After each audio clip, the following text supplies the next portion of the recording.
Sir जैसा आपने कहा कि लेट गो करना चाहिए, क्या लेकिन करना सर चाहिए? लेट गो हाँ, करना let- चाहिए। हमने भी ये चीज़ सुनी है कि जिसके नसीब में जो लिखा होता है एक दिन उसे वो मिलता ही है, तो उसके लिए हमें परिश्रम करना चाहिए। तो सर एक इनके बीच में क्या एक थिन लाइन नहीं है कि हमने सोचा जैसे 71st डे पर मुझे ऐसा लग रहा है कि अब मुझसे और नहीं होगा, अब मैं नहीं करूँगी, माना कि वो गिव अप भी कहा जाता है, लेकिन अगर मेरे नसीब में है कि नहीं यार कल ये तुझसे हो जाएगा, अगर मैं कोई भी टास्क कर रही हूँ कल ये कंप्लीट होगा, लेकिन मैं सोचूँ नहीं मेरे से ये प्रेशर नहीं हो रहा, I should let go this, I should start some other thing. तो क्या ये मुझे लेट गो करना कभी रिग्रेट नहीं कर सकते क्या लाइफ में, यार एक दिन और ट्राई कर लेते तो शायद मिल ही जाता। देखिए, जो नसीब का मामला है, मेरे ख्याल से आपकी उम्र में नसीब को नहीं मानना चाहिए। दुनिया में किसी को नहीं पता कि नसीब है या नहीं, और है तो कितना है। सब तुक्का लगा रहे हैं, मैं भी तुक्का लगा रहा हूँ। ठीक, जो हार जाता है ना, उसको तसल्ली देना बहुत ज़रूरी है, वरना वो जी नहीं पाएगा। और पराजित व्यक्ति को तसल्ली देने के लिए सबसे अच्छा शब्द है नसीब, भाग्य, नियति। बहुत ज़रूरी है। और इसलिए एक उम्र के बाद गीता का सार पढ़ना बहुत ज़रूरी है। समझना पड़ता है कि सब कुछ हमारे हाथ में नहीं होता है, सच में नहीं होता है। पर इसका मतलब ये भी नहीं है कि सब कुछ किसी और के हाथ में होता है। अगर ऐसा होता तो बिना मेहनत करने वाले आईएएस बन जाते या कुछ भी बन जाते।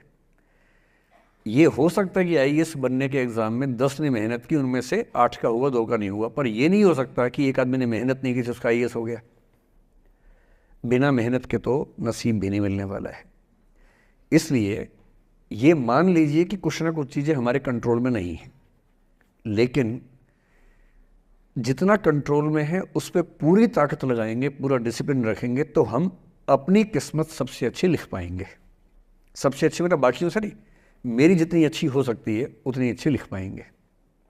और इसलिए अगर आपको लगे कि मैं नहीं कर पाऊंगी कोई काम, तो उसको गिव अप ही कहते हैं। लेट गो का मतलब तब होता है जब आप मन भर चुका है, अब उसकी ज़रूरत महसूस नहीं हो रही। जैसे आईएएस बनने की कोशिश कर रहे हैं, नहीं बन पाए, तैयारी छोड़ दी, गिव अप है। बन गए, नौकरी की, मज़ा नहीं आया, छोड़ दिया, ये लेट गो है। लेट गो करने के लिए पहले हासिल करना पड़ता है, या हासिल होने से पहले उस मनोभूमि पर पहुंचना पड़ता है जहां हासिल होने का सुख आपने महसूस कर लिया और उसमें मज़ा नहीं आया, ठीक ही है, औसत है, तब छोड़ दिया। इसलिए आपकी उम्र को शोभा नहीं देता कि हम नसीब की बात करें, ये शोभा देता है मेरी उम्र को। तो 30-40 के बाद नसीब, भाग्य, नियति चलेगा। फिलहाल कर्म पे भरोसा कीजिए, मेहनत, डिसिप्लिन, और मोटिवेशन से ज़्यादा महत्वपूर्ण है डिसिप्लिन, ध्यान रखिएगा। मोटिवेशन का ग्राफ ऐसा होता है, फिर ऐसे नीचे आता है धीरे धीरे। डिसिप्लिन ऐसे रहता है, और डिसिप्लिन वाला व्यक्ति हमेशा मोटिवेशन वाले व्यक्ति से ज़्यादा सफल होगा, ये मान के चलिए।